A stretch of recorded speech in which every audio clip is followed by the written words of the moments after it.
wannan gaskiya ne shatan zamani amma inda shata ya faɗa shatan zamani dole ya ce waka ya kirkira amma tun da shata ya faɗa shata na halima dole ya ce waka ya kirkira na yaro dan kankane makaranta salele malam ya faɗa mani ya faɗa maka shatan zamani na yaro dan kankane makaranta amma ni malam ya faɗa mani abunda Allah ya faɗa shine annabi ya faɗa abunda annabi ya faɗa shine malam ya faɗa ka san magadan annabawa ya faɗa wazi a garan aiki da shi dole mai aiki da shi shatan zamani ka san magadan annabawa ne malam ya faɗa mani makaranta gaskiya ne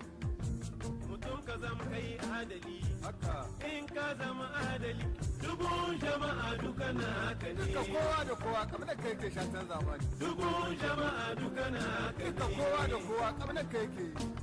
lokacin wali iya da rai sale Allahu akbar lokacin mutuwa bata taushi ba Allah ya kama musulmi kanan mana faɗi